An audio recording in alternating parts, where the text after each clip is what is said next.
Deportes a todo color presenta de 2 a 3 preguntas. ¿Cómo están, amigos de Deportes a todo color? Estamos otra vez en otra edición más de 2 a 3 preguntas y ahora tenemos un invitado con caché, con tema internacional. ¿Cómo estás, Barak Feber? ¿Dónde está? Estoy ansioso por encontrar a ese invitado con caché, Dan. No le hagamos perder más su tiempo.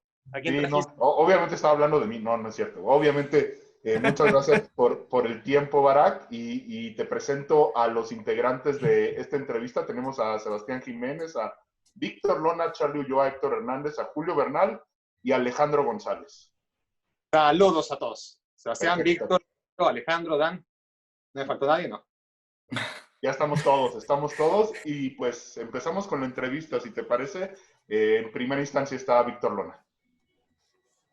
¿Cómo estás, Barak? Te mando un fuerte abrazo. Primero que nada, decirte que me encanta el juego de Pac-Man que tienes allá atrás. La verdad se ve bastante bien.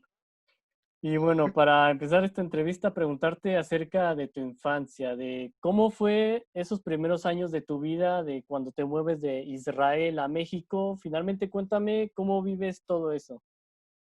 Cuando quieras, Víctor, te invito aquí a casa porque desgraciadamente no lo prendemos hace un rato. Lo típico, que los primeros días no dejábamos de usarlo y ya no sé si sirve, así que sería bueno averiguarlo.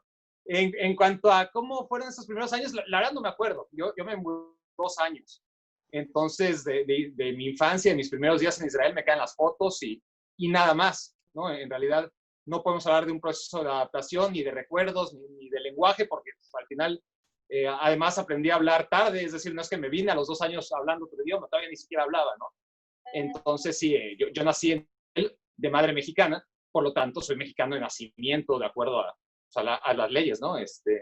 Y como tal, crecí también en el país, más allá de la anécdota de haber nacido en Israel. Me parece muy bien. Cuéntame, Barak, ¿en qué momento de tu infancia te diste cuenta que te querías dedicar al cronismo deportivo? Yo creo que me di cuenta bastante rápido. No sé qué tan rápido, es decir, a ver, yo empecé a trabajar en los medios, trabajé en una revista de fútbol a los 14 años.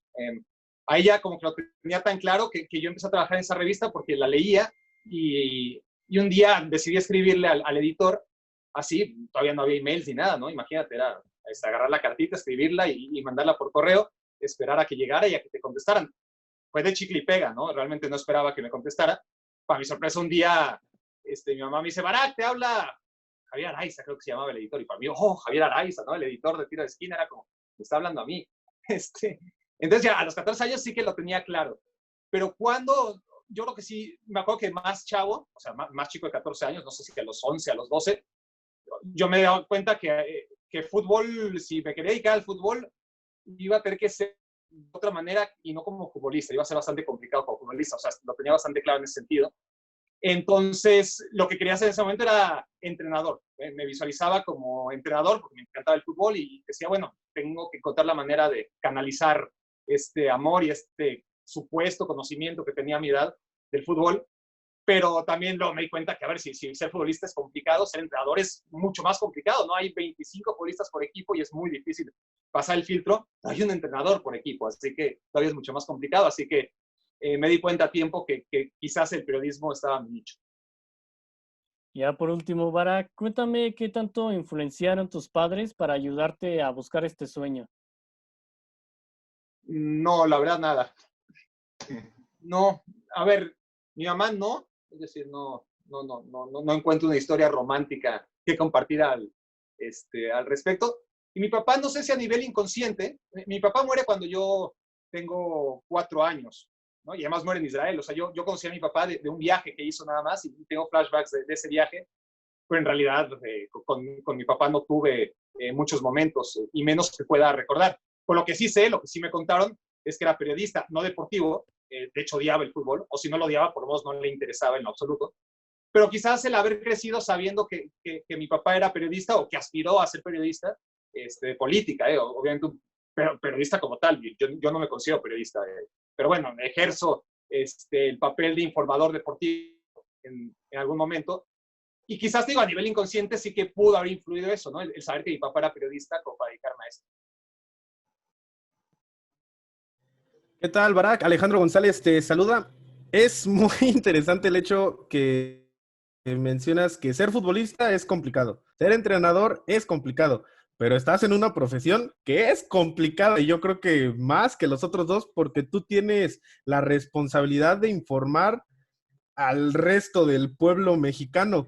¿Cómo sobrellevas esto si no quisiste ser entrenador ni futbolista? Sí, Alex, a ver, yo creo que todas las tareas son complicadas, ¿eh? No creo que haya trabajo fácil, honestamente.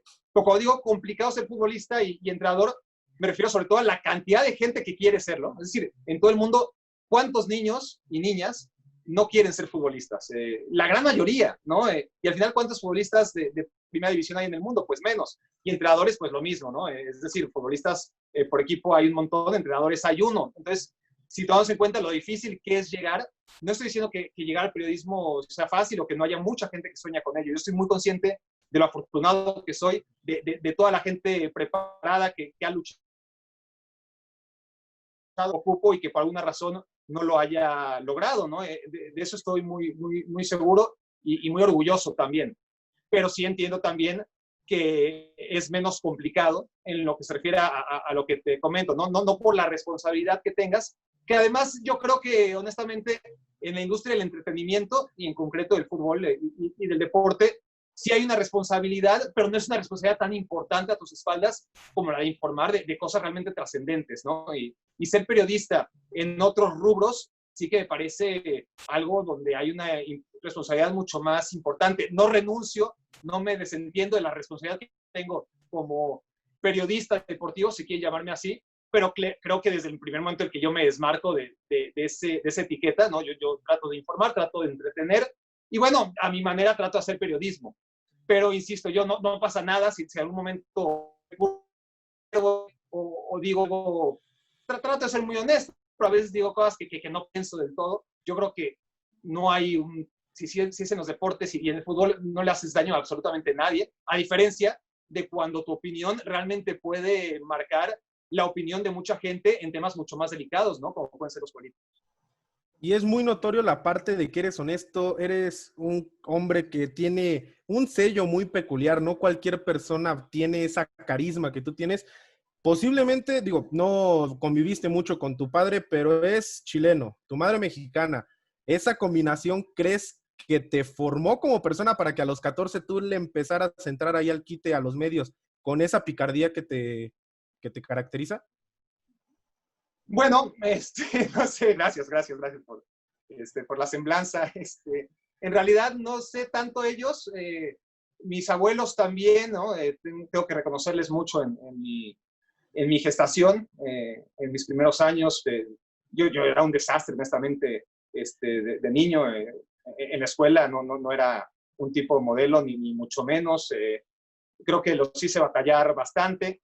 Pero las circunstancias de crecer bueno, nada más con una mamá que dependía mucho, en este caso, de sus padres, o sea, obviamente mis abuelos, para educarme y para mantenerme, pues quizás me hizo tomar decisiones más rápido, es decir, saber que mis abuelos no iban a vivir toda la vida, que no tenía un papá, que mi mamá no podía contar con ella en términos estrictamente económicos, si queremos llamarlo así. Y quizás todo eso, sí, las circunstancias, vamos, no me quejo, tampoco estaba en la calle, es decir, a lo que voy es que yo sabía que nadie me iba a pagar la universidad, de eso de inicio, ¿no? A diferencia de mucho, depende del círculo en el que te muevas. Obviamente, en la burbuja donde yo me desenvolvía, pues todos mis amigos iban a estrenar coche a los 15, 16 años, cosa que yo no iba a permitir nunca. Yo estaba muy consciente de ello desde esa edad. Entonces, quizás eso, insisto, a nivel inconsciente, no que yo lo pensara. Es más, esto pocas veces lo hablo, y gracias por preguntármelo, y lo estoy reflexionando en voz alta, ¿no? Entonces, quizás sí sea eso, ¿no?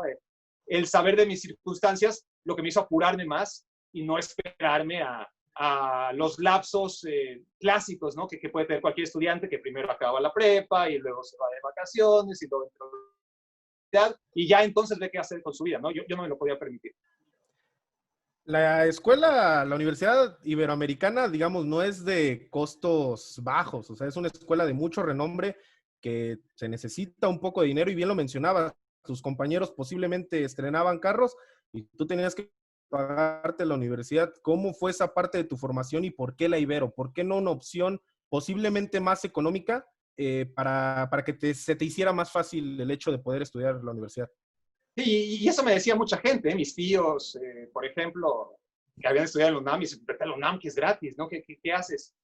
Pero yo lo tenía claro en ese momento, tendría que retroceder en el tiempo para saber por qué tenía tan claro que quería la Ibero y en otro lugar. Yo creo ¿Una que... corazonada posiblemente? ¿Cómo? ¿Corazonada posiblemente de que No, la Ibero era tu lugar? no, para nada, ¿eh? Porque además, soy honesto, yo la universidad la pasé de noche también. O sea, no, yo tenía muy claro ya en ese momento de 18 años, llevaba 2 años trabajando en Azteca, que si iba a salir a la universidad, eso no lo iba a dejar de hacer. De hecho, cuando yo estoy trabajando en Azteca, pero sin cobrar, es decir, trabajando es un decir, iba a TV Azteca, ¿no? Y cuando voy y por fin me animo a pedirle a José Ramón que me empiece a pagar, tenía que encontrar una excusa, ¿no? Y es que me quería pagar la escuela. Y claro, me hubiera dicho, vete al UNAM, que es gratis. Y asunto resuelto, pero afortunadamente no lo pensó. Y entonces, sí, acabé en la Ibero, pero yo creo que consciente de que la carrera, para empezar, en ese momento por lo menos no iba a ser tan demandante como la de... Y en ese momento tengo que recurrir otra vez al tema de mis amigos, ¿no? Porque son tu referencia, ¿no? Estás en la prepa, vas saliendo a la universidad, ¿qué hace uno, qué hace el otro? ¿A qué universidad va uno, a qué universidad va el otro? Y yo me daba cuenta que las carreras a las que se metían, y sobre todo me di cuenta en primer, segundo, tercero, cuarto semestre, cuando yo en comunicación la verdad estaba muy tranquilo y ellos estaban pasándola mal. Si yo quería una carrera y una universidad donde pudiera compaginar las dos cosas, trabajo y escuela, sin que me afectara en el trabajo y sin tener malas calificaciones, como que tenía claro que comunicación en la Ibero para mí me iba a funcionar. Es decir, que quede claro que yo tuve compañeros en la Ibero que sacaron mucho provecho de las colegiaturas que pagaron, de los maestros que tuvieron, porque escogían a sus maestros, porque realmente se tomaron en serio su universidad. Yo como ya tenía esa tablita de salvación, que era el trabajo, ¿no? que tenía en TV Azteca, lo que quería era irme por la fácil, sacar mi título, no lo más rápido posible, porque además me tomé mis 12 semestres en hacerlo, pero sí, en conclusión lo que te quiero decir es que no fue algo que hice porque realmente pensaba que me iba a hacer desarrollar como periodista, porque como periodista ya estaba en el campo. Lo que quería era mi título, era tener claro, la base de un título, eso era muy importante para mí, y es lo que conseguí, y si lo hice en la Ibero, solamente fue porque consideré que comunicación en la Ibero no me iba a generar demasiada demanda, y no me equivoqué. Pero insisto, que quiero ser muy claro en ese sentido, porque yo cuando había que escoger maestros, preguntaba y escogía el más fácil, ¿eh? Porque aquellos compañeros que realmente se lo tomaban en serio, pues le sacaban a la universidad mucho más provecho que yo. ¿Qué tal, Barak? Te saludo con gusto. Pues, ¿qué tan complicado fue estudiar y trabajar al mismo tiempo? Como comentaba, para mí no tanto, honestamente. A ver, le encontré beneficio porque, claro, si tenía que ir a reportear, que honestamente a mí la labor del reporteo es la que menos me gusta en el desarrollo de esta profesión. Es decir, ir a reportear sí me gusta.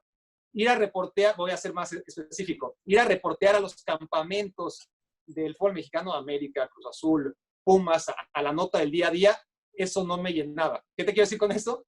Que yo lo tenía, trabajo y estudio, lo usaba en mi beneficio, y muchas veces decía, a ver, es que no puedo ir a reportear porque tengo escuela, ¿no?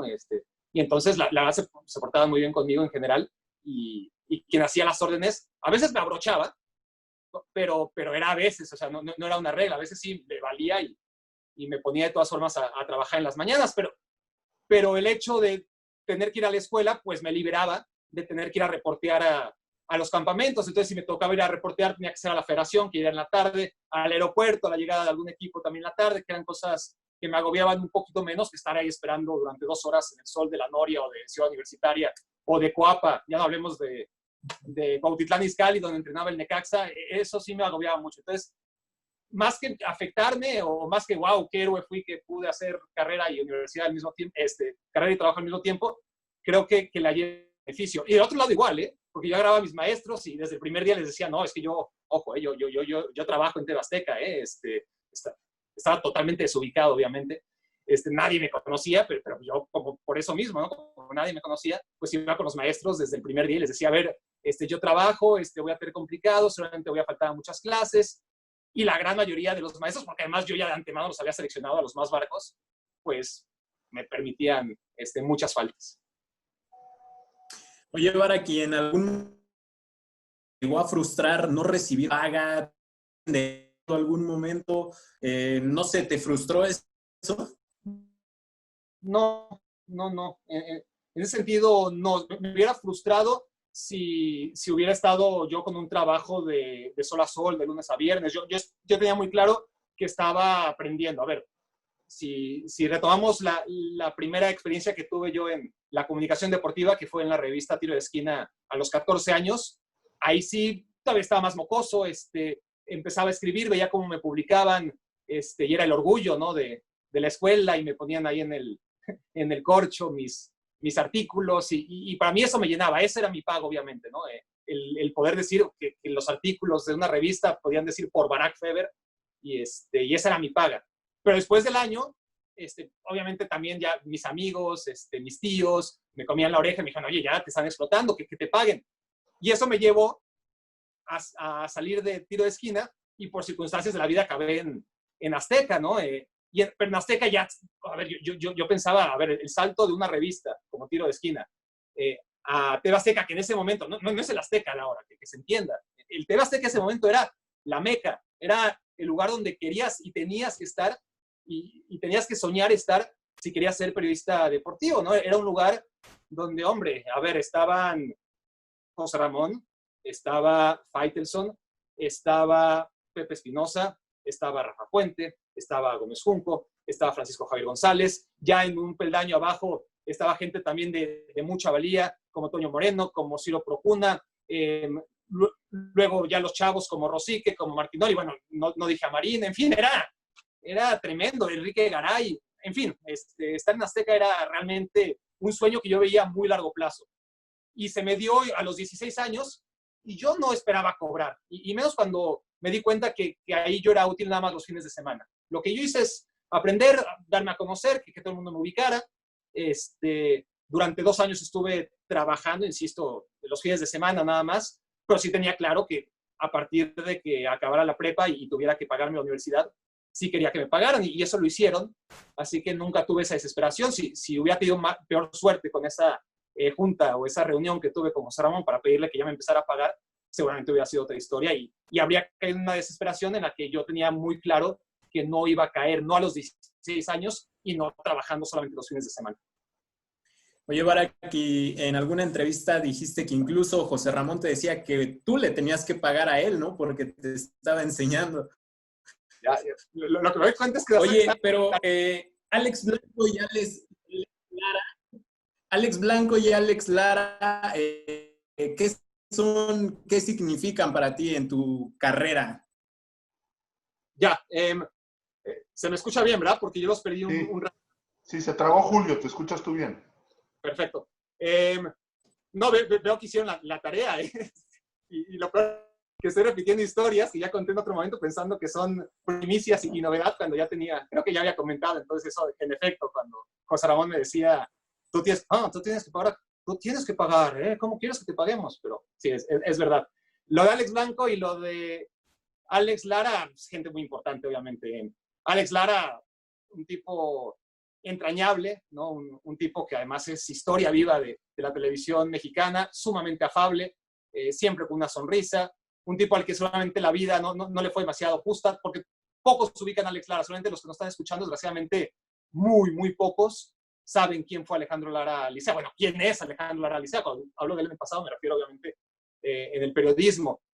Alejandro Lara Licea fue el que inició de hecho estaba antes que José Ramón, ¿no? En lo que era el Canal 13, y después se convirtió en Imevisión y en TV Azteca. Conocen a Alejandro Lara Licea, al menos de nombre, todo el mundo sabe, ubica la voz de Esto es Deporte TV, y esa es la voz, ese es Alejandro Licea, ¿no? Al final, la historia del periodismo deportivo creo que le va a recordar más por esa grabación de TV que por ser un pionero. Entonces es una persona de la cual no puedo hablar más que cosas buenas. Y Alex Blanco, es mi hermano, mi hermano, o lo fue, ¿no? Durante mucho tiempo. Fue un chico que ahora lo veo en retrospectiva y tenía 24, 25 años cuando yo llegué. También era un mocoso.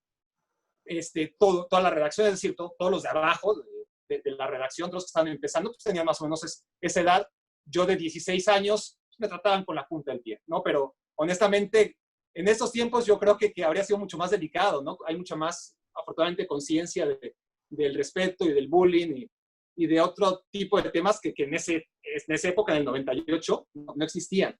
Y Alex Blanco no es que no me hiciera bullying, es que sí se unía, pero a la vez era protector y me ayudaba mucho y vivía en el sur y yo tenía coche y muchas veces me llevaba hasta el norte donde yo vivía. No le importaba, bueno, sí le importaba, me reclamaba, pero lo hacía de todas formas. Era como el hermano menor incómodo, pero sí, se portó siempre muy, muy bien conmigo y claro, fue una persona a la que yo me podía agarrar en cualquier momento de desesperación, como buen hermano. Gracias. No, eh, la curiosidad. Sabemos que la comunidad judía en México pues es grande, ¿no? Y está pues en el ambiente social, en el ambiente cultural, en el ambiente político y en el deportivo no es la excepción. ¿Qué pasa que hay tantos referentes que forman parte de ella? Es curioso porque da la impresión que, a ver, yo ya perdí el censo, no tengo tan claras las cifras, igual Iván nos ayuda más adelante con eso, pero quizás están en 50,000 los judíos en México, 60,000, no más. Y 120 millones de habitantes, eso no es nada. Pero si tomas en cuenta la presencia que tenemos en medios, es muy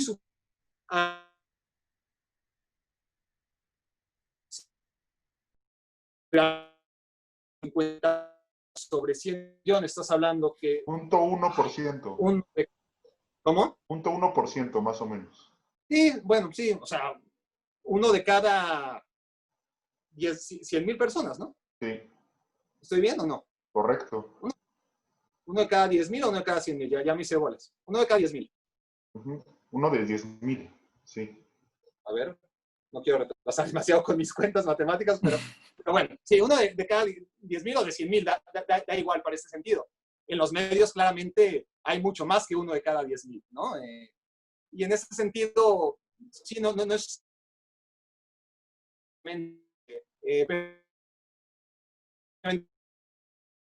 referentes que hacen la vida más fácil a los que vienen después, ¿no? Jacobo Zabludovsky creo que es el primero de ellos. En los deportes, fíjate que no tanto, sí que los habemos, pero curiosamente somos gente, no sé si desapegada sea la mejor manera de definirnos, pero tampoco somos muy apegados, esa es una realidad. Es decir, gente como Enrique Burak, que ni siquiera estoy seguro si es judío o no, si es mitad judío, entiendo yo que es mitad judío por lo menos, pero totalmente desapegado, eso sí, si es que lo es. Faitelson desapegado. Yo te digo que no me gusta la palabra desapegado, pero tampoco soy un tipo religioso ni que esté demasiado dentro de la comunidad, vamos. Entonces, es curioso que en los medios, sí, es decir, en general sí tenemos una presencia importante, pero en deportes no tanto. Y los que estamos en deportes, pues sí tendemos a no ser, digo, por lo general, hay excepciones, demasiado apegados a la comunidad. Gurbitz, eso por ejemplo, ¿no? Barak, y por ejemplo, sí destacan sin duda. ¿Cuáles son las que tú considerarías tus principales características, lo que te destaca del resto? Yo creo que soy honesto.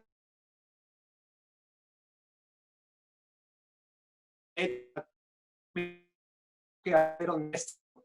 gustaría decirlo que es por mi ética. También tiene que ver mucho que soy muy malo para mentir. Es muy evidente cuando miento. Y mis amigos se burlaban de mí porque sabían inmediatamente cuando hacía un gesto, un tic, que estaba mintiendo. Es terrible. Entonces, me di eso no me iba a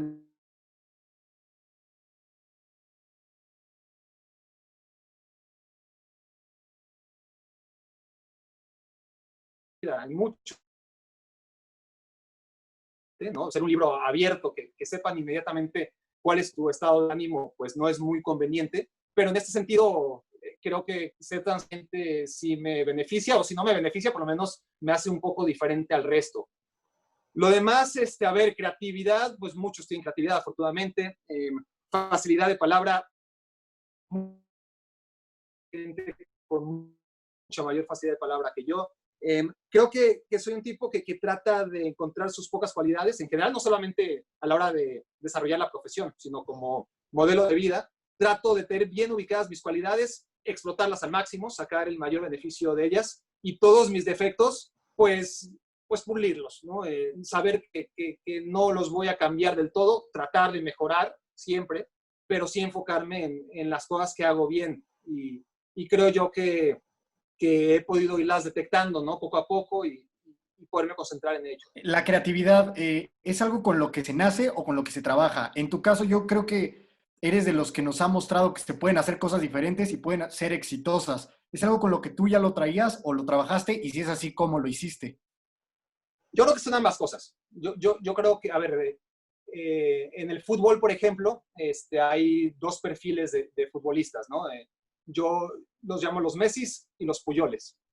Y los Messi se caracterizan por tener un talento innato. Los dos del Barcelona, Barak. Bueno, mis referentes son del Barça y además creo que vale la pena, ¿no? Porque son dos tipos que más allá todo el mundo ubica y hasta respeta, ¿no? En el caso de Messi creo que menos, a Puyol todo el mundo lo respeta, afortunadamente. Entonces, el caso es que el perfil Messi es un tipo que nació con eso, ¿no? Pero no quiere decir que no lo haya tenido que trabajar, porque así seas Messi, hay muchos Messis, quizás no tantos, pero habrá algunos Messis que se quedaron en el camino, ¿no? Porque no trabajaron lo de Messi. En el caso de Messi, a ver, poner porcentajes es obviamente lanzar cifras al aire, ¿no? Pero pongámoslo, si queremos ser abstractos, en un 80-20, ¿no? Un 80%, pero un 20%. Del otro lado, Puyol es totalmente distinto. No me digan que Puyol era solo corazón y cero fútbol, porque no la habría armado. Claro que tenía fútbol, tenía un 20% de fútbol, el 80% era corazón. Y con eso le bastó y le sobró para ser leyenda. Entonces, yo creo que en la vida es lo mismo. O sea, habrá gente que para determinadas cosas, y estamos hablando de fútbol, porque así como para jugar al fútbol, Messi es 80% talento y 20% corazón, pues en otras facetas de la vida será al revés. Y Puyol lo mismo, ¿no? Y en este caso, si hablamos de creatividad, ¿no? Cada persona pues tendrá sus porcentajes de creatividad y de esfuerzo. Creatividad, pues seguramente menor esfuerzo que necesitas para la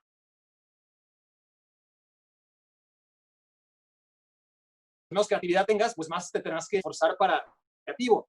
En mi caso, pues es difícil hablar desde fuera. Yo no diría que soy un 80-20, pero sí estoy más hacia lo innato que hacia el trabajo. Trabajo mucho para tratar de que consideradas. Estamos hablando en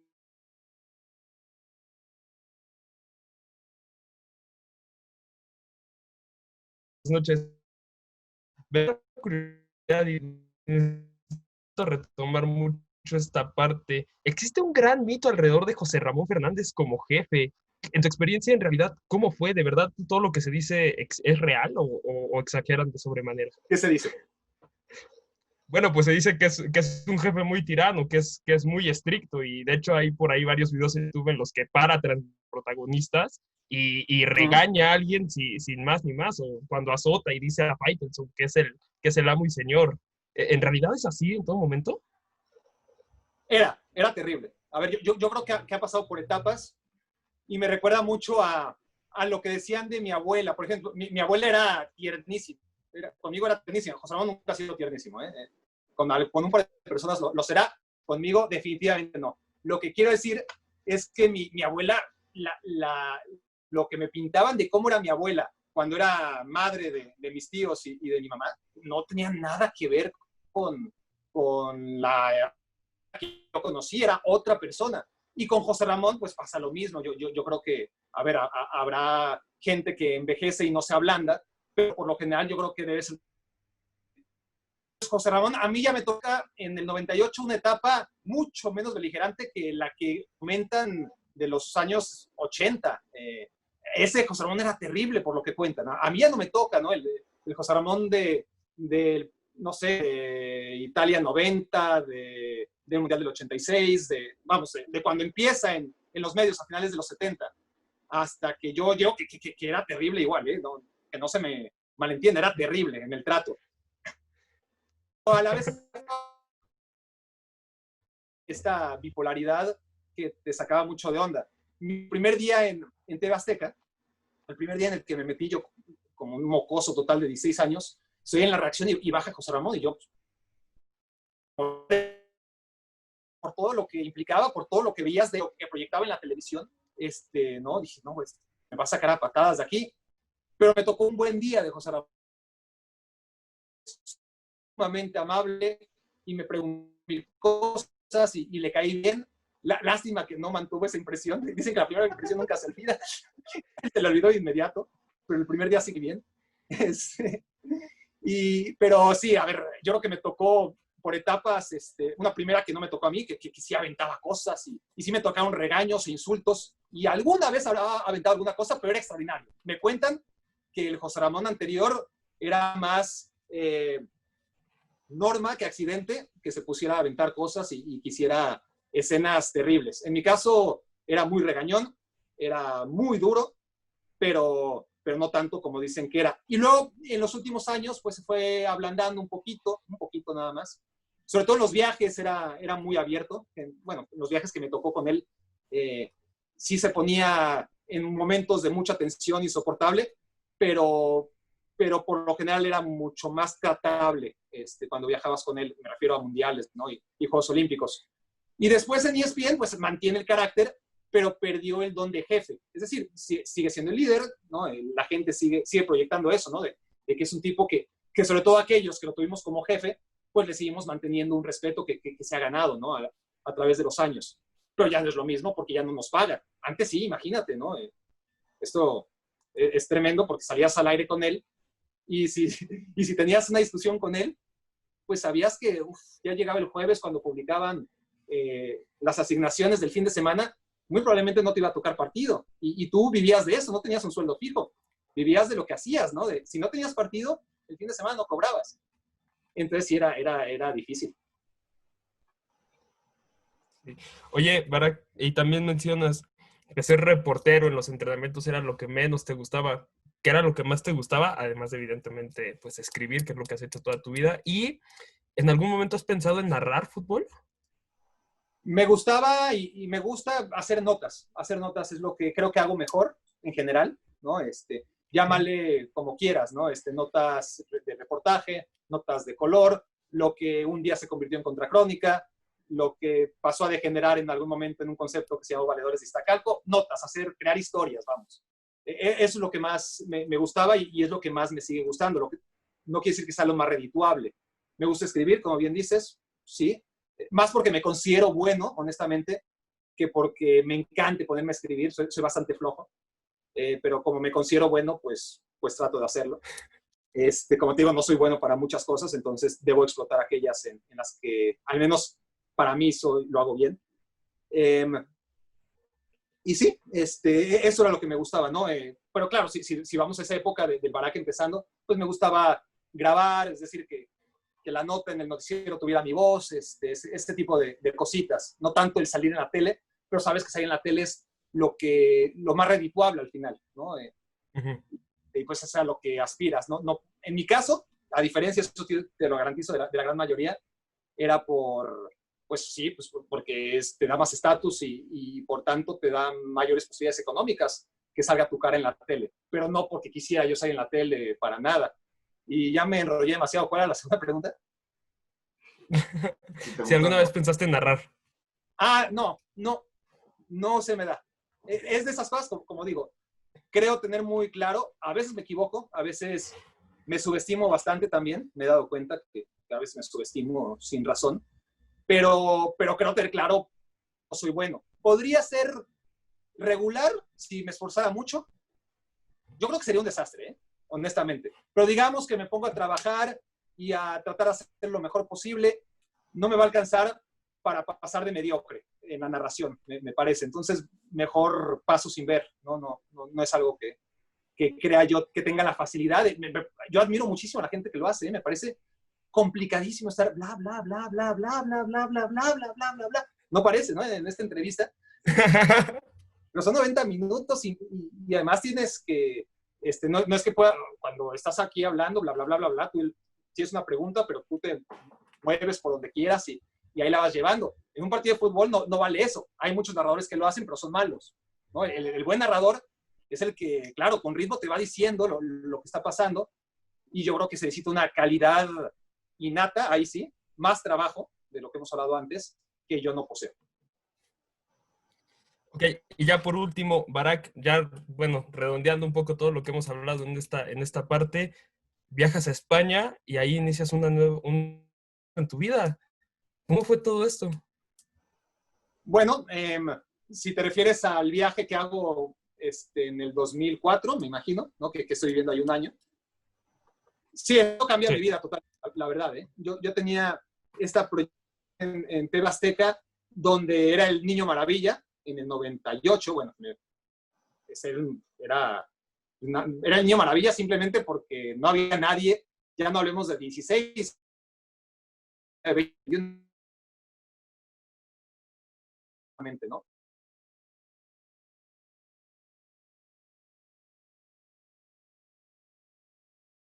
Como el niño, pasaban los años y seguía siendo de calle más joven, ¿no? Y eso sí que frenó mucho mi proyección.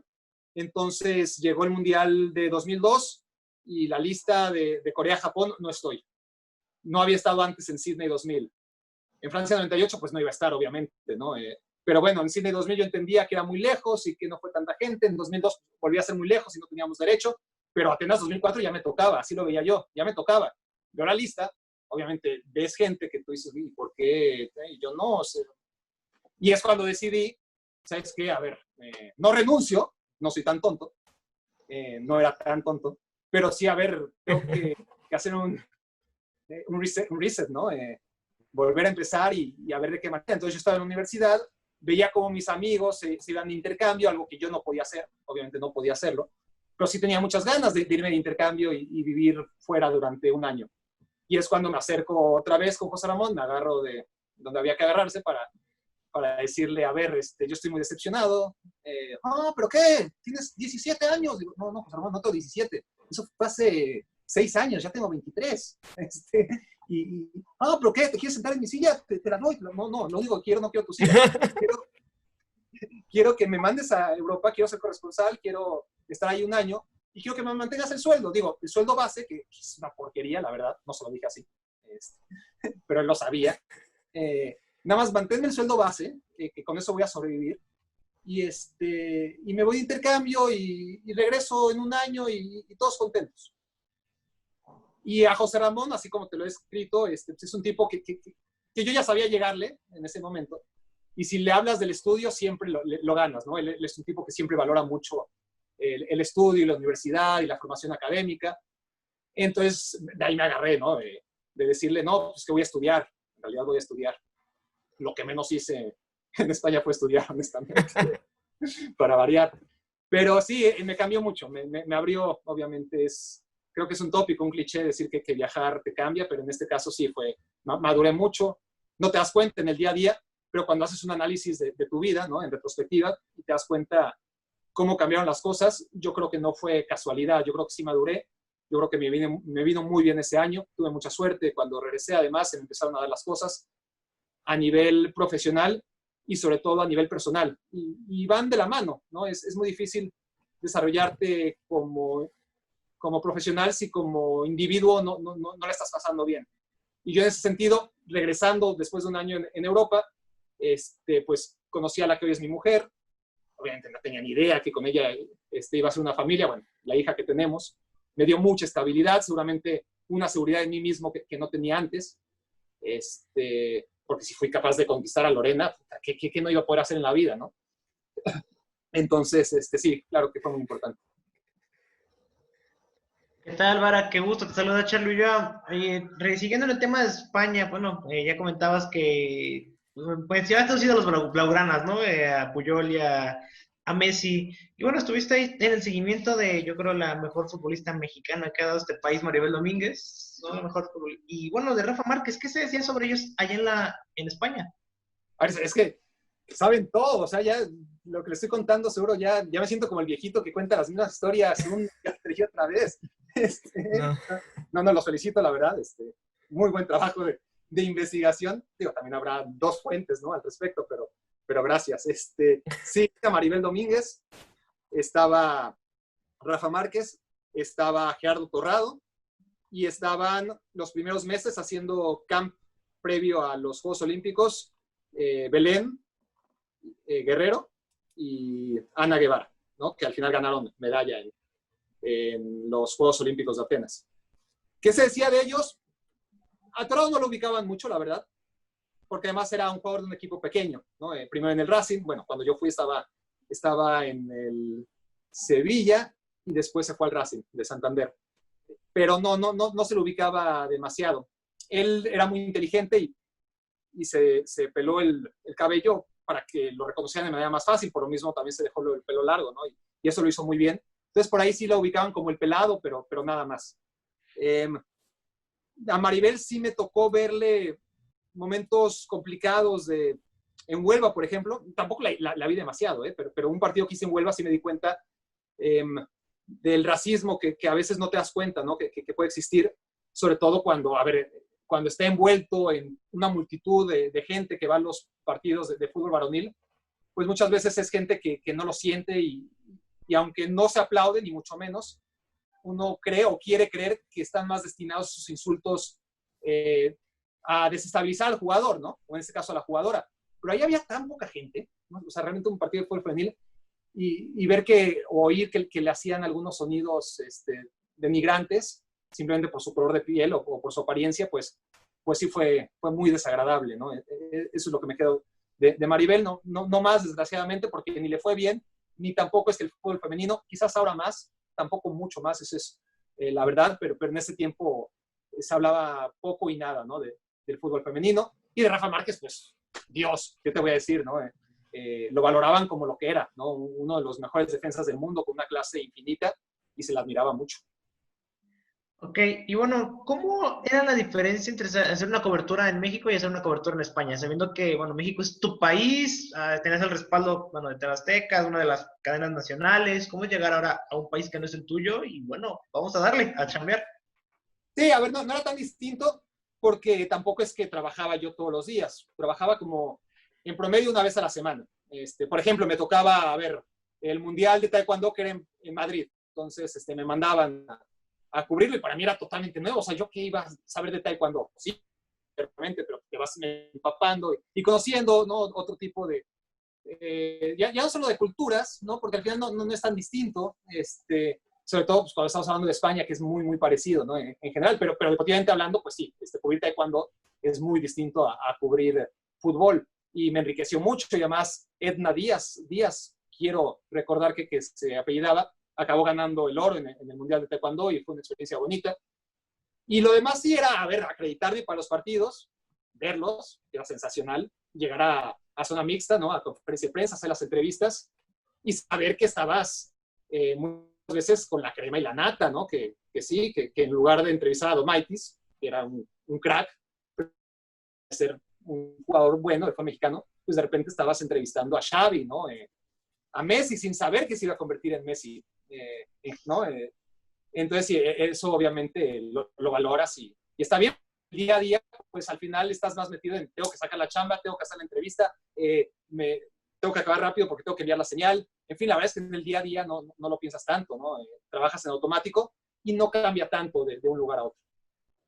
Ok, ya para finalizar esta ronda de mi parte, ¿cómo es el regreso? Ya comentabas que bueno, regresas, conoces a la que hoy es tu esposa, viene la seguridad, pero bueno, regresarte hasta que, bueno, ya pasó un año en España, ya estoy. ¿Qué sigue? ¿Cómo llegaste ahí? ¿Cómo fue ese regreso? Wow, pues fue turbulento, fue muy turbulento porque el año en el que yo me fui sucedieron muchas cosas que no habían pasado, ¿no? Una guerra civil dentro, Yo la verdad no me... Primero, soy siempre, y sigo siendo, en ese momento también, el último en enterarme de la grilla, de las cosas que se mueven, y no ando chismeando, y nadie tampoco me escribe a mí como para decirme, fíjate lo que pasó. En ese sentido, me enteraba de oídas que la cosa estaba que ardía, pero yo estaba muy lejos, ¿no? Y cuando me refiero a esto, me refiero a que por primera vez el puesto invulnerable de José Ramón corría peligro, ya estaban los directivos de Azteca moviéndole el tapete. De hecho, estamos para ubicar en el tiempo, estamos hablando de finales de 2004, principios de 2005. Durante algunos meses deja él de ser el vicepresidente de deportes e incluso el director. Ponen a Luis Niño de Rivera, y yo lo veo pues con incertidumbre desde fuera, ¿no? Se empiezan a dividir los grupos. Ustedes ya seguramente no son secretos de vestidor, ¿no? Porque los mismos implicados lo han hecho público, ¿no? Martinoli de un lado con su grupo, Marín del otro con el suyo, y yo a la mitad. La verdad, yo a la mitad, porque cuando regreso no tengo por qué tomar bandos. No tengo por qué hacerlo. Uno, porque no me gusta, porque no me interesa. Y dos, porque cuando ardió Troya yo estaba afuera. Yo ni me enteré qué pasó. Yo ni me enteré, ¿no? Y claro, había un grupo muy descontento. Además, porque, bueno, José Ramón logró mantenerse y tal, pero trajo a su hijo José, que es muy capaz en muchos sentidos, pues no deja de cargar con la herencia, con el nombre, con el apellido, con la forma de ser, con las formas de su papá, y eso no le ayudaba en ese momento. Entonces, claro, el que entrara José a trabajar a TV Azteca y que lo pusiera además en un... Y mira que era un tipo preparado y demás, no sé yo quién lo niegue, pero sí había mucha gente que decía, oye, ¿y por qué este? No yo, había mucha gente que decía, ¿y por qué este va a estar arriba de mí? Entonces sí, se dividió el grupo, y cuando yo regreso veo un grupo dividido, dos bandos claramente, matándose los unos a los otros, y yo no tomé partido. Y eso pues hizo que al final los de un bando pensaran que era del bando contrario, y los del bando contrario pensaran que era del otro bando, cuando yo, la verdad, navegaba con bandera suiza y nadie me creía porque ahí todo el mundo tenía bando. Pero bueno, sí fue turbulento en ese sentido. Y luego, claro, pasaron los meses, un par de años, y empezó a irse gente de TV Azteca. Empezó a irse gente muy valiosa. Se fue Pepe Espinosa, se fue Rafa Puente, se fue David Feitelson. Bueno, José Ramón antes que David Feitelson, de hecho. Entonces, poco a poco, obviamente, se fue gente, bueno, Francisco Javier González, Ciro,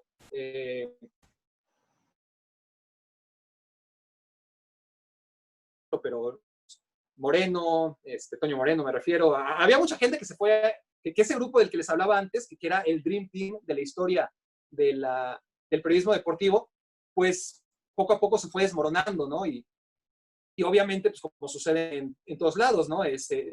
Se van las figuras, y los que no son figuras, pues les toca tratar de serlo, o si no, no lo van a hacer nunca, por ir escalando en la pirámide. Y yo, que estaba en el subsuelo de esa pirámide, pues claro, encontré huecos, y claro, es una paradoja, porque al final yo empiezo a destacar, o por lo menos empiezo a ser un poquito más notorio en Azteca, cuando Azteca ya empieza a devaluarse, ¿no? Porque una cosa lleva a la otra. Azteca empieza a devaluarse porque prescinde de gente muy importante, y esa gente muy importante libera para que gente como yo pueda ocuparlos.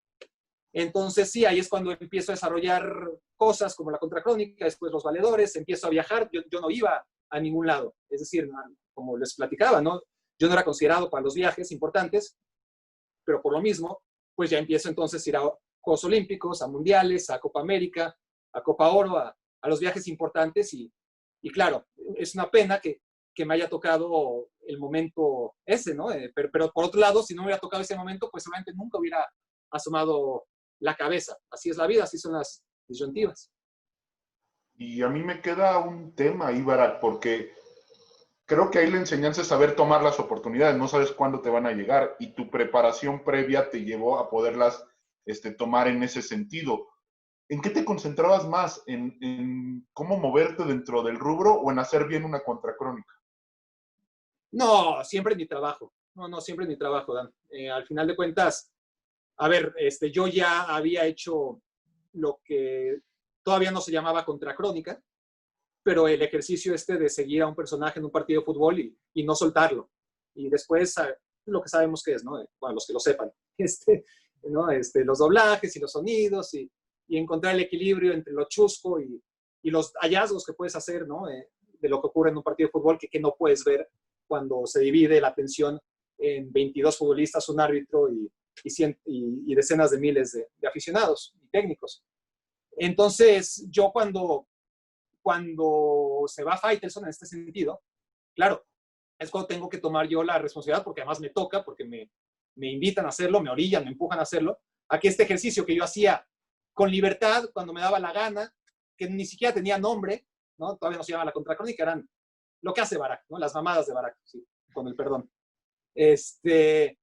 Entonces, claro, se va Faitelson, deja el color, el hueco que ocupaba el color de David Faitelson en Deporte B, pues había que tratar de llenarlo con algo y lo mejor que encontraron en ese momento eran las cosas que yo hacía, pero que no las hacía semanalmente ni mucho menos, las hacía cuando me daba la gana.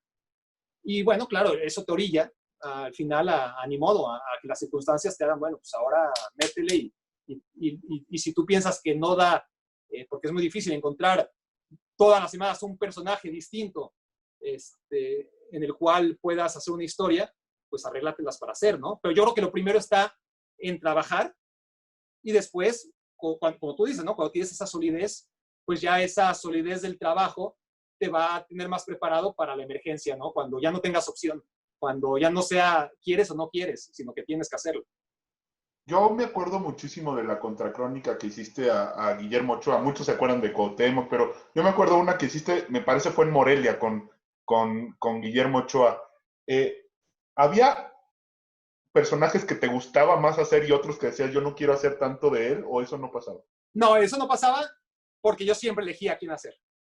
Entonces, si yo elegía era una apuesta mía y por lo tanto, claro, había fechas, sobre todo cuando ya llevaba años haciéndola, decía, ¿y ahora quién? No, pues otra de Cuauhtémoc, porque esas eran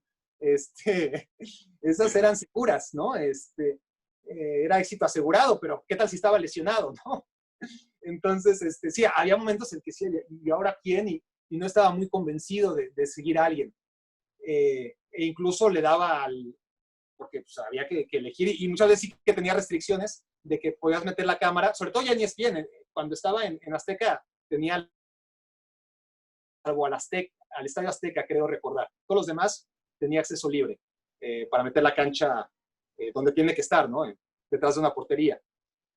Pero en ESPN tenía muchas más restricciones y ahí sí que me costó mucho más trabajo porque tenía muy pocas opciones. Ya no tenía las 9 jornadas, un universo tan amplio que de por sí ya me costaba, sino que tienes que hacerlo de este partido. Y eso sí ya no me gustaba tanto.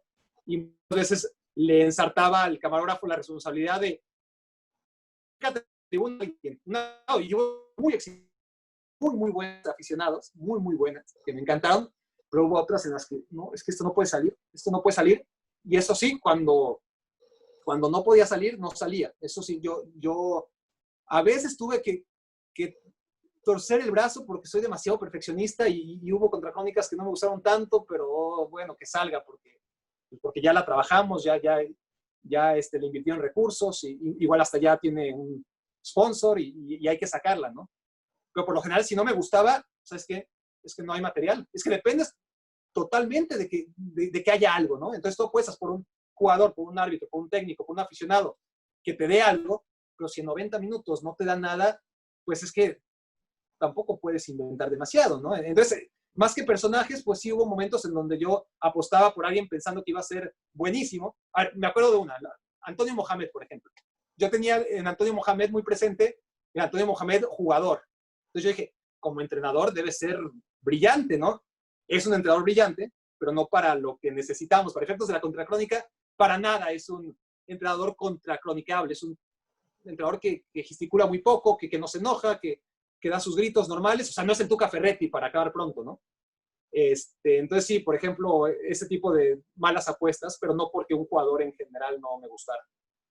Oye, y en muchos programas lo que se hace es leer los comentarios del público. Literalmente todos mis alumnos me dijeron, pregúntale si tuviste algún problema con alguien haciéndole la contracrónica. No tuve problemas con nadie. No tuve problemas con nadie. Mira, Paco Palencia le dejó de hablar a Azteca. Hubo una contracrónica en la que seguía a Palencia, estaba en la banca, le leí los labios y ¿qué puedo hacer? Estás en un lugar público, compadre, ¿no? Y le tiró con todo a sus compañeros que estaban en la cancha, ¿no? La típica de, me acuerdo, hasta ahorita lo tengo, ¿no? No sé de quién hablaba, la verdad, de un extranjero, pero ahorita ya ni me acuerdo. Vean en YouTube si les interesa. Si es que por ahí sobrevive la contracrónica de Palencia.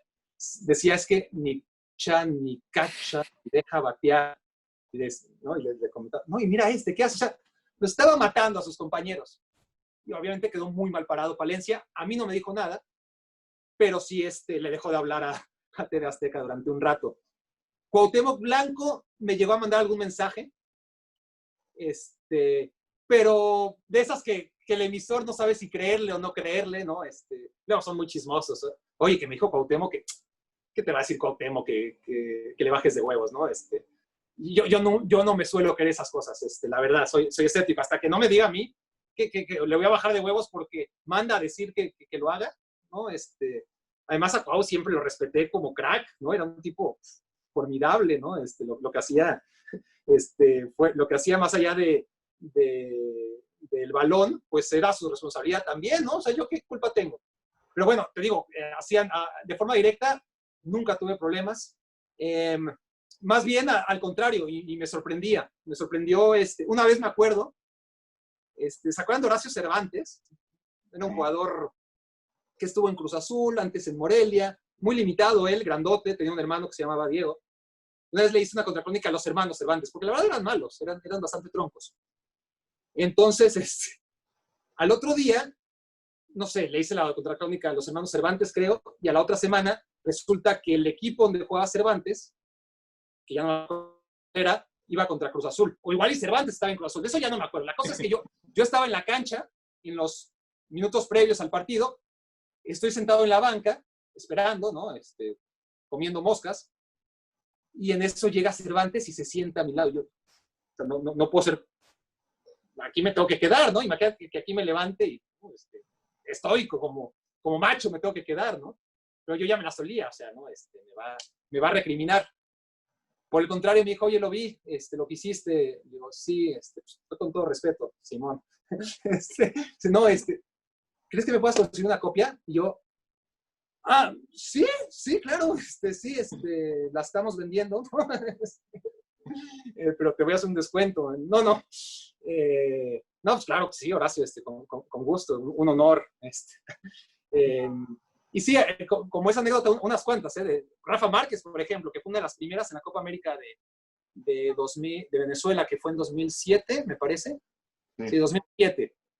Rafa Márquez se acerca conmigo y yo digo, ya le dijeron, Rafa Márquez, pues me hablaba muy poco, la verdad, y eso que tuve algunas experiencias con él en Europa, pero pues Rafa Márquez, o sea, no, tampoco era mi cuate.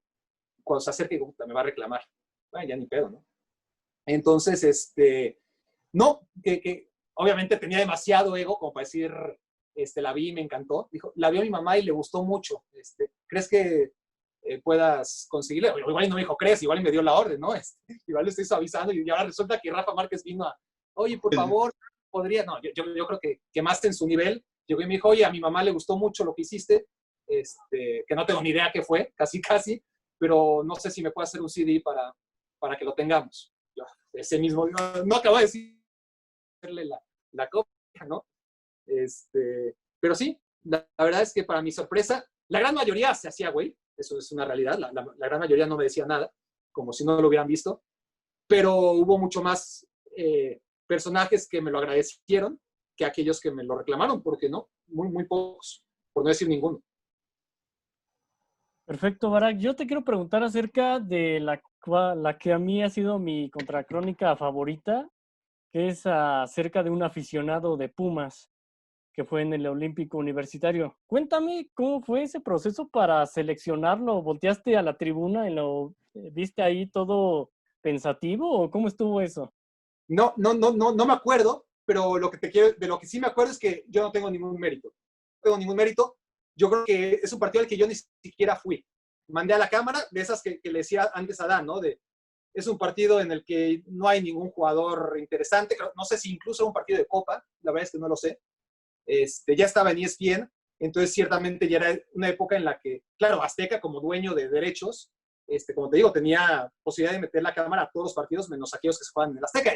En ESPN tenía muchas más limitantes, entonces probablemente era un partido de Copa MX, en el que pues, ESPN tenía derechos. Pero yo, ya agrandado, la verdad, no solía ir a esos partidos y mandaba al camarógrafo, le daba indicaciones, y seguro que en ese partido era en la tribuna, hazle como quieras, pero agárrate a alguien chistoso. Y ojalá pudiera darle, si fuera un tipo más agradecido y con mejor memoria, pues te podría decir quién fue el camarógrafo, porque en TV Azteca sí que pude solicitar a mis camarógrafos y casi siempre eran, si no era el Susú, era el Gusano. Perdón, pero los camarógrafos es una especie a las cuales solamente te puede referir con su apodo, nadie se sabe sus nombres. Pero en ESPN no, en ESPN me cambiaban mucho al camarógrafo y quien quiera que haya sido tiene todo el mérito, porque no, yo no fui.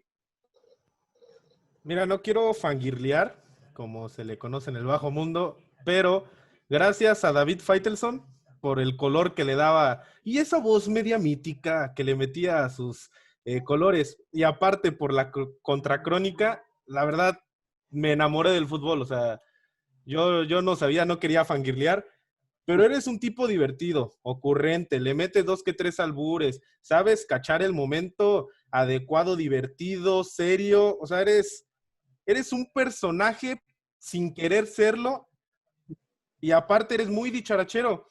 ¿Te ves así en 30 años? O sea, ¿vas a seguir con esa misma actitud? ¿O crees que te va a pasar el tema que platicabas de la abuelita que se va suavizando y siendo más seria? No, serio no voy a ser serio. Gracias por tus palabras, la verdad, yo creo que hay poca gente que me valore tanto, pero sí hay unos cuantos, y se los agradezco, la verdad, independientemente de que lo merezca o no, pues, así sean 5, 6, 7 u 8, pues qué honor el poder haber cambiado, al menos un poco, ¿no? La vida, no la vida como tal, pero por lo menos sí la vida de entretenimiento, que es muy importante en la vida del ser humano, de esas 6, 7 personas, y si tú eres una de esas 6, 7, que hasta antes yo creí que eran nada más 4, pues muchas gracias. No, sin duda, y aparte los valedores de Iztacalco, tremendo. Pues mira, yo como les comentaba desde el principio, como que tenía este cronómetro encima de mí que me hacía apurarme y apurar procesos. Como veía que iba saliendo bien, pues decía, es que esto es así, ¿no? Entonces, sí, yo no creía que iba a poder entrar a una revista a escribir, que publicaban mis artículos con mi nombre a los 14 años. No creí que fuera tan fácil, pero lo intenté a ver si pegaba y pegó. No pensaba que iba a tener posibilidad de que se me abrieran las puertas de TV Azteca hasta que saliera de la universidad, pero se me abrieron a los 16 años y entré. Y veía que mi progresión en Azteca no era tan rápida como venían siendo mis pasos previos, y dije, tengo que hacer algo, ¿no? Me voy a ir a Europa, ¿no? Todos esos episodios ya los hablamos antes, pero si lo estoy mencionando es porque creo que siempre tengo muy claro, o siempre tuve muy claro, lo que quería hacer a mediano y a largo plazo. Ese largo plazo, conforme pasaron los años, se convirtió en mediano, pero ya no. Y ese largo plazo me refiero cuando tenga 30 años. El Barak de 16, 18, 20 años así pensaba. Cuando tenga 30 años, no me veía a los 30 años. Y claro, pasaron los años, cumplí 22, 25, seguía teniendo mis metas inmediatas, pero seguía sin saber dónde quería estar a los 30. Sí que me veía en ESPN, eso está claro, tengo que ser justo conmigo mismo, y sí que me veía comentando partidos de Europa en ESPN. Eso sí como que era mi gran meta, ¿no? Cuando yo estaba en Azteca y veía la Champions, ya sabes, ¿no? Tapia y Balado, y yo decía, bueno, yo quiero ser uno de esos. Pero salvo eso, ¿no? Empezaron a pasar los años y perdí esa perspectiva de bueno, está claro, pues ahora tengo 38 y sigo sin saber, pues ya se me fue el tren, ¿no? ¿Dónde me quiero ver a los 30? Nunca supe. Empecé a vivir al día. Y ahora, pues sin querer, pues ya estoy más cerca de los 40 de lo que quisiera. Y seguramente los voy a cumplir sin tenerlo claro. Yo no quiero seguir haciendo estas tonterías, honestamente, cuando tenga 50. pero nunca sabes, ¿no? Nunca sabes. Yo estoy trabajando y preparándome y ojalá pueda seguir siendo mi trabajo valorado como para retirarme de los medios a los 50 años. Yo creo que eso estaría bien. Pero sí, si eso responde tu pregunta, yo creo que sí, Barack va a ser hasta los 50 años el que es, pero no quiero caer en un ruco chavo que así, no quiero ni pensar en ello, ya no me hagas hablar de eso. Oye, Barack, y pues ya que estás diciendo esto de que a los 50 fuera de los medios, ¿qué te gustaría hacer después de los 50? No, tanto que estaba disfrutando esta entrevista, ahora me sacaron de mi zona de confort, ¿no? Estaba contando las anécdotas que ustedes ya habían leído de todas formas. Y hablar de estas cosas sí me cuesta más trabajo, porque no tengo ni idea. Es decir, a ver, algo tendré que hacer, ¿no? Mi ideal es vivir de mis rentas, obviamente. Es decir, mi ideal, insisto, vamos a ver cuánto tiempo sobrevivo en los medios, porque, a ver, yo estoy diciendo que me gustaría dejar los medios a los 50. A ver si los medios no me dejan antes a mí, ¿no? Tampoco me puedo adelantar. Hay una realidad bastante cruda. Entonces, yo tengo que ser consciente, ubicado, agradecido con lo que tengo y con lo que puedo perder en cualquier momento también. Tengo que estar consciente de ello. Pero bueno, hablando de este mundo ideal en donde los medios me sigan queriendo y yo pueda ser el que decida cuándo dejar los medios antes que estos me dejen a mí, pues bueno, vivir de mi renta sería extraordinario, de las pocas. Estoy empezando apenas, es lo que tiene la vida, ¿no? Cuando eres joven, cuando eres uno de ustedes, pues tienes mucha energía, incluso mucho tiempo libre, más allá de que ustedes ya son unos profesionales o van camino a hacerlo, pero por lo general tienes tiempo libre, tienes energía, pero no tienes recursos, ¿no? Entonces no es tan fácil cumplir tus sueños. Cuando llegas a la madurez a la que normalmente llega la gente, aproximadamente a los 30 años, pues estás un poco a la mitad, ¿no? Es decir, mantienes la energía del joven, tienes tiempo, ¿no? Pero ya no tanto, y tienes dinero, ¿no? También, ya, o sea, tienes dinero ya, porque estás estabilizado, pero ahora, a diferencia de la juventud, donde te sobraba tiempo, ahora no tienes tiempo para explotar esa energía y ese dinero. Y cuando eres viejo, por lo general, pues es la paradoja de la vida, ¿no? Lo que te sobra es tiempo. Si tuviste suerte en la vida, también tienes dinero, pero lo que ya no tienes es energía. Entonces, mi ideal es poder llegar a los 50 años joven, con energía, con dinero y con tiempo, ¿no? Esa es mi apuesta para dedicarme a lo que yo quiera, ¿no? Y si mi colaboración se considera útil en algún lugar, pues colaboraré, pero desde fuera, ¿no? Es decir, no con un empleador. Insisto, es mi ideal. Vamos a ver cómo me va. Barack, bueno, quizá me vayan a regañar después mis compañeros por esto, pero es bien cierto lo que dice Alex. O sea, quiero recalcar que la Contracrónica nos marcó a mí y a muchos jóvenes porque en la universidad no había un solo amigo que conociera, algún solo conocido que le gustara el fútbol, que no conociera las Contracrónicas.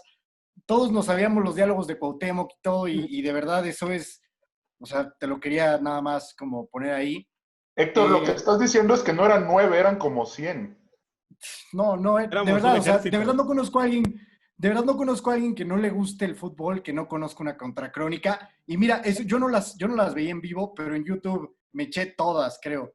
Y mi pregunta es, me llamaba mucho la atención que mencionaste durante toda la entrevista que no eras un tipo tan estudioso o que sabías en qué enfocarte. Mi pregunta es, también con esto de la mala memoria, ¿en qué has enfocado tus estudios? ¿A qué sí de plano todo dices, en esto sí me enfoco, esto sí es algo que quiero aprender, en esto sí le echo ganas?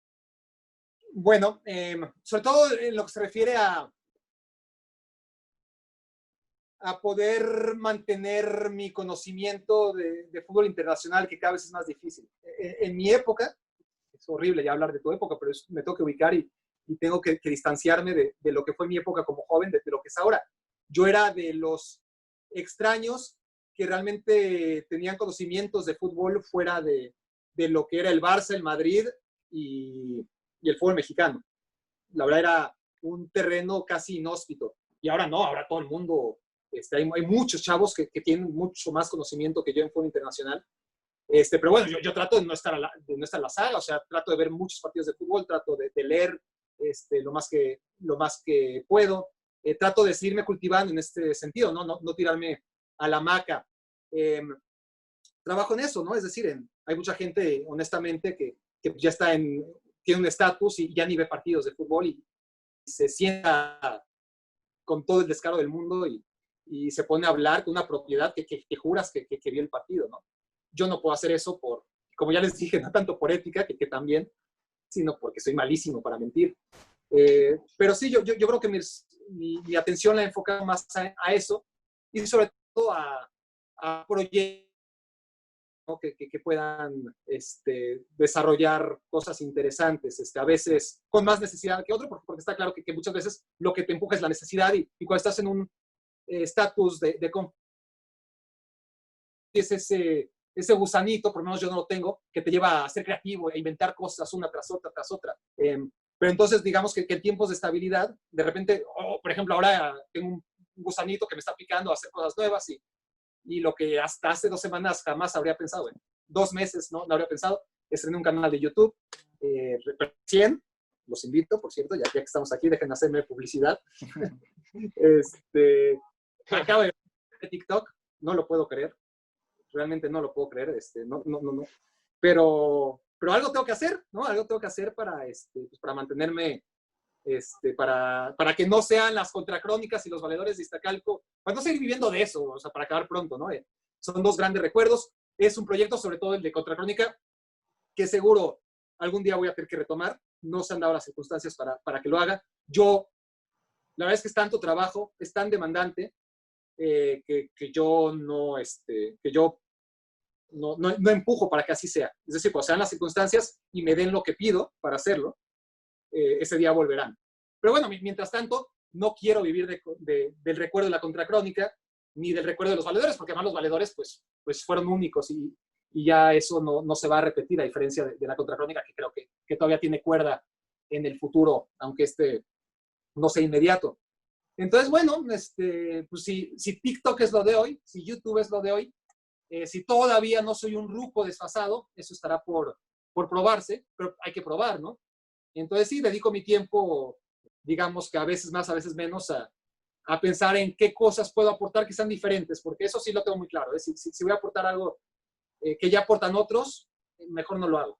Si hay alguien que lo va a hacer mejor que yo, mejor no lo intento. Sebastián. Creo que se trabó Sebastián. Una disculpa, ¿sí me escuchan? Sí. Tengo problemas con el internet. Pero, Barak, tu canal es muy, muy bueno, me gusta demasiado, ya lo he visto. Cali Arena, también los invito a que se suscriban aquí a Deportes a Todo Color, por favor. Y bueno, mi pregunta es, mencionabas también que ya hiciste coberturas de Juegos Olímpicos y también, bueno, tuviste la cobertura con Ana Gabriela Guevara directo. ¿Crees que vas a seguir toda tu vida en el fútbol o en algún momento vas a dar el cambio de deporte? No, ya. Demasiado tarde para eso. No es algo que haya buscado nunca, la verdad. Me gustan los deportes, pero no estoy preparado ya. En algún momento sí que me gustaba mucho el fútbol americano, por ejemplo, no tanto como Adán, pero me gustaba. Pero ahora ya no estoy preparado. Es decir, lo que pasa es que hay tantos partidos de fútbol que ver que en mi caso, a ver, hay gente que lo puede hacer mejor, que se divide y se considera especialista en 2 deportes. Yo honestamente no podría. Y sí que me gusta el tenis, por ejemplo, pero para hablar de tenis me tuve que haber implicado en el seguimiento del tenis durante 2 años en donde lo he abandonado. Lo mismo con el fútbol americano. No, ya es muy tarde para eso. Es decir, creo que puede ser útil para coberturas en general, ¿no? Porque las notas que yo hago generalmente son más relajadas y no tan técnicas. Entonces, por ahí sí. Pero ya si hablamos de dedicarme como especialista a otro deporte que no sea el fútbol, no.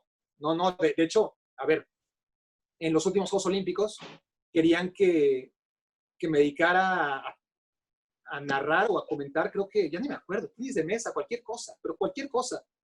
Yo decía, a ver, no puedo hacerlo, o sea, ¿cómo crees porque además me lo dijeron con muy poca anticipación? A ver, si me lo hubieras dicho 6 meses antes, pues igual y sí, día y noche, trato de averiguar reglas, historia, actualidad, para no hacer el ridículo, no para ser un especialista, para no hacer el ridículo, 6 meses, pero no me lo pidas ahora. Entonces, bueno, salvo que lleguen la cobertura, ¿no? de unos Juegos Olímpicos en donde, por necesidad, porque obviamente no hay especialista de todos los deportes que se juegan en los Juegos Olímpicos, que por necesidad, con tiempo, me digan, Barak, necesitamos que te hagas, no un especialista, pero alguien que se defienda en conocimientos de canotaje, pues bueno, lo haré porque me debo a una empresa y lo que me pidan, siempre y cuando sea con tiempo, pues lo tendré que hacer, ¿no? Oye, Barak, yo me voy a salir un poco del tema, y bueno, más bien mucho del tema, pero me entra mucha curiosidad, y lo comentabas de que no estás casado, tienes tu hija. ¿Cómo beben ellas, no? Tu profesión como periodista, cuando toca viajar, ¿cómo te toca ir a coberturas, no? Que esta es una profesión que, pues bueno, no, a veces no conoce los horarios, ¿no? ¿Cómo lo viven ellas? No, a ver, muy alivianadas. Yo tengo mucha, y no me cansaré de decir mucha. Los cansaré a ustedes, pero me cansaría de decir mucha suerte de tenerlas. Y también es que me he vuelto muy sedentario, o bueno, la carrera, las vicisitudes de mi carrera en los últimos años me han hecho un tipo que casi no se mueve. Últimamente estoy en Connecticut, viajo muy poco, me gustaría viajar más, pero es lo que hay. Entonces, yo creo que ellas quisieran que viajara más de lo que viajo, y más en estos tiempos donde estoy aquí 24/7, ¿no? Que pronto va a cambiar seguramente. Pero en otros tiempos, ¿no? Cuando viajaba más, no, a diferencia de la gran mayoría, eso sí te lo puedo decir, de las parejas sentimentales de mis colegas, que no son alivianadas, aquí entre nos, Lorena sí que lo es, siempre lo fue, y no, nunca me hizo para nada ni el menor problema ante algún viaje. Mi hija, pues tampoco. Sí fue muy difícil, muy difícil irme, por ejemplo, a Brasil 2014 y luego a Río 2016. Despedirme de Judith, de mi hija, fue tremendo. Pero a la vez fue muy lindo el regreso, ¿no? O sea, esas postales que te quedan, yo creo que en la vida, ¿no? Cuando volví del Mundial de Brasil, me dejó el taxi, ¿no? En la casa, y ver a mi hija corriendo chiquitita, ¿no? La entrada a la calle para abrazarme después les prometo que no voy a llorar, después de 40 días, pues son cosas que se te quedan, ¿no? Y claro, me perdí 40 días en el crecimiento de mi hija, que son muchísimos. Eso es terrible, honestamente eso es terrible. Y estoy hablando de un evento, imagínense la gente que realmente viaja. Y es que cada día en la vida de un niño, o sea, porcentualmente hablando, o sea, si Judith en ese momento, en 2014, tenía 6 años, pues un mes es un cachote en la vida de una niña de 6 años. Es un cachotote que me perdí. Y eso fue difícil. Y luego, la despedida antes de que me fuera a Río para la cobertura previa de los Juegos Olímpicos, pues también ahí sí Judith ya tenía una edad de 8 años y lloró, y yo lloré. Y fue terrible, pero a la vez son momentos que te acuerdas con ternura y dices, pues que si no pasan esas cosas, no te das cuenta cuánto te quieren en el día a día, la verdad, ¿no? No te van a llorar cuando estás todos los días en casa, ¿no? Te van a llorar cuando te vas. Entonces, sí, eso es lo único que te puedo yo compartir, ¿no? Respecto a las experiencias de viajar, porque todas las previas, o sea, cuando más viajé, afortunadamente fue cuando era soltero, o si no soltero, ya estaba con Lorena, pero pues era una relación muy abierta en ese sentido y nada demandante. Oye, Barak, ya queremos ver cómo terminar esto, pero a mí se me ocurría algo mientras oía las preguntas de todos ellos. Normalmente cuando cierro una entrevista, lo que hago es decirle al entrevistado que les dé un consejo a estos chavos que están empezando en los medios de comunicación de qué hacer. Contigo quiero cambiar un poquito la dinámica por cómo se ha dado en la entrevista. Tienen entre 20 y 24 años todos. ¿Qué no hacer a esa edad que tú hiciste?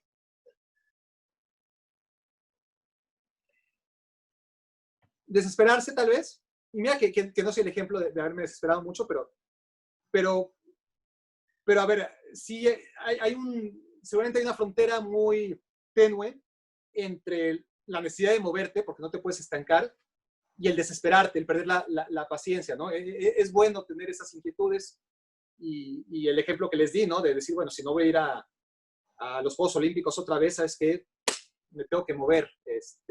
Entonces, en ese momento sí que era algo que tenía que hacer y mira, me vino muy bien. Pero quizás los momentos previos sí como que no supe esperar mi momento y caí en desesperación o no sé, en ansiedad. Al final de cuentas, no creo haber cometido tantos errores, afortunadamente. Si los hubiera cometido, seguramente no estaría aquí platicando con ustedes. No sería un personaje de mínimo interés. No es que lo sea ahora, pero seguro que sería menos interesante todavía si hubiera cometido errores graves. Ese es el detalle, ¿no?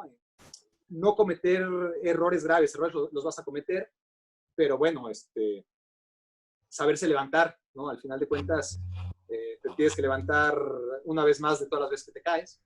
Y ese es el secreto, no solamente en esta chamba, sino en la vida. Y bueno, hay que ser tenaz, hay que ser persistente, hay que tocar puertas, y si no se abren hay que abrirlas. Yo, por ejemplo,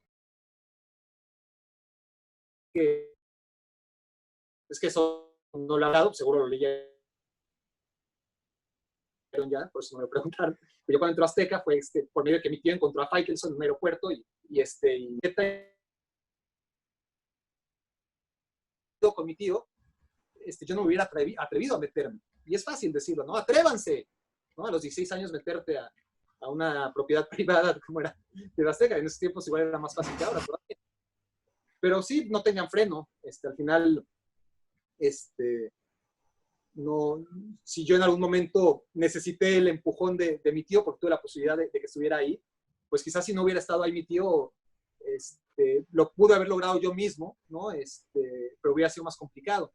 Entonces, si no tienen la posibilidad de tener a alguien que les dé ese empujón, que no estoy hablando de palancas, que no se entiende. Mi tío no es nadie ni será nunca nadie en los medios. Simplemente es un tipo que tiene esas capacidades que le vale todo, le vale gorro, ¿no?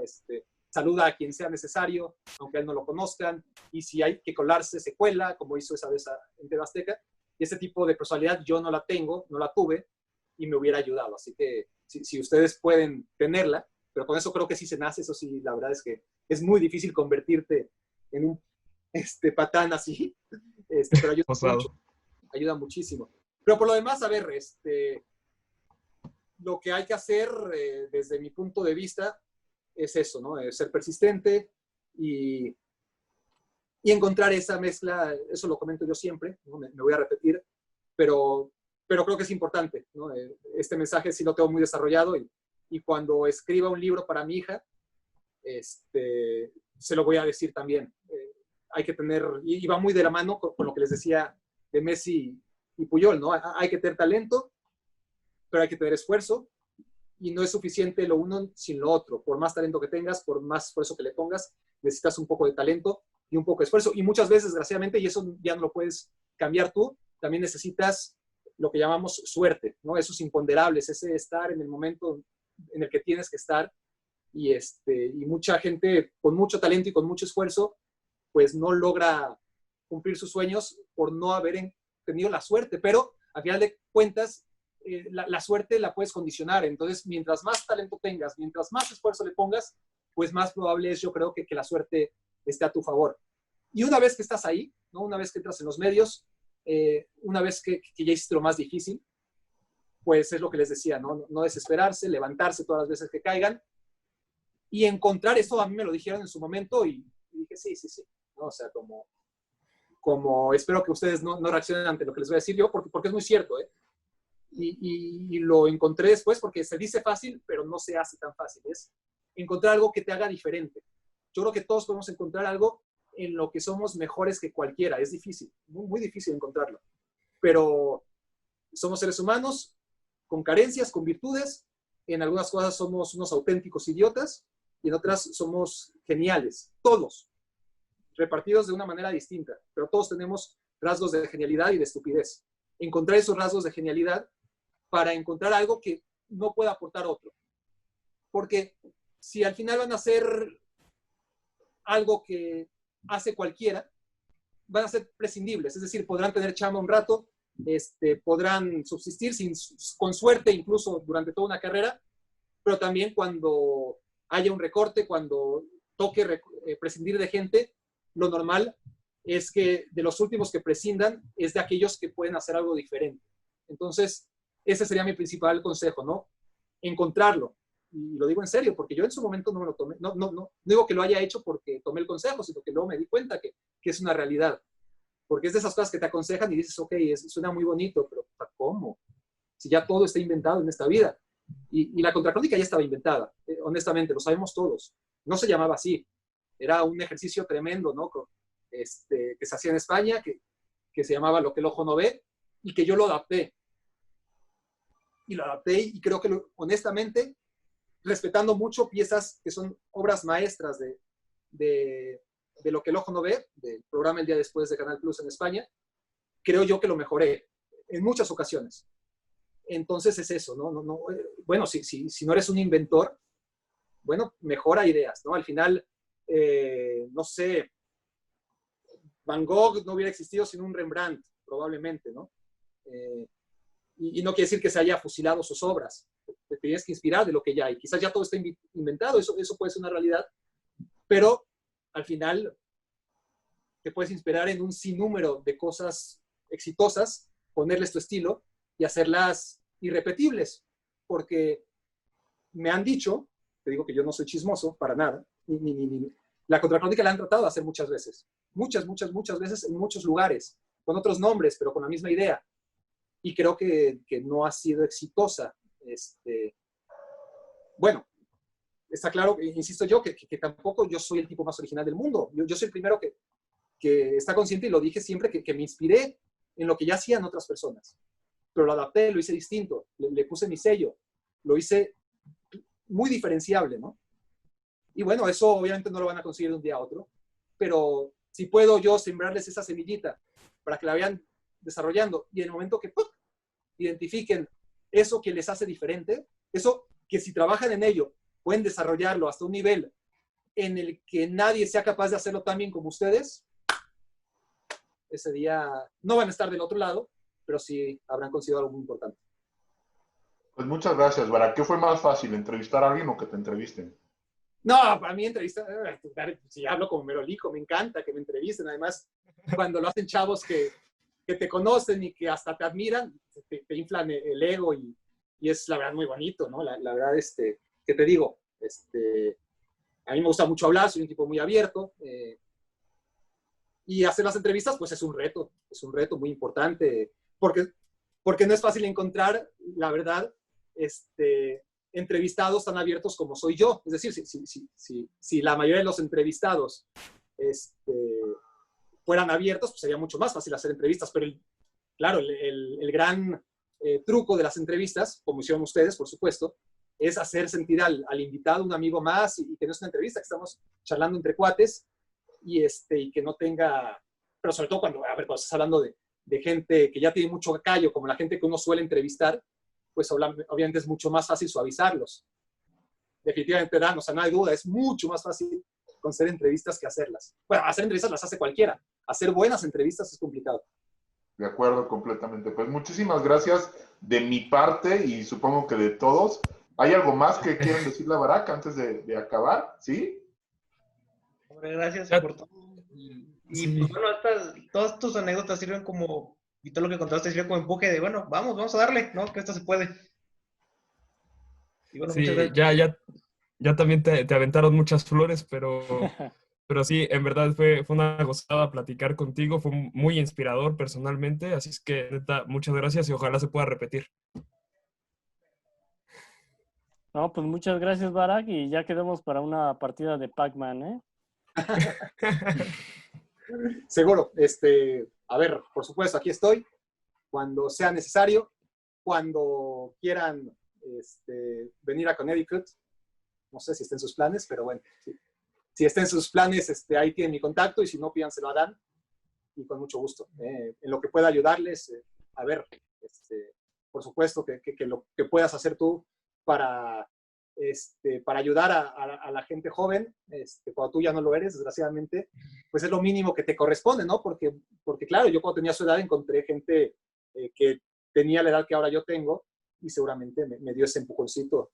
Y por supuesto que me toca hacerlo y gustoso además, y sobre todo con gente como ustedes que se ve a leguas preparados, no improvisaron la entrevista, no sé cómo le hicieron para googlear las 2 o 3 o 4 entrevistas que haya tenido en mi vida, no se limitaba a checar lo que decía la Wikipedia, ¿no? Y eso habla de formación y de interés y además se percibe, ¿no? Son buenos chavos y con mucho gusto para lo que necesiten. Muchas gracias, Barak. Muchas gracias. Gracias, Gracias. Barak. Hasta la próxima. Gracias. Saludos. Gracias.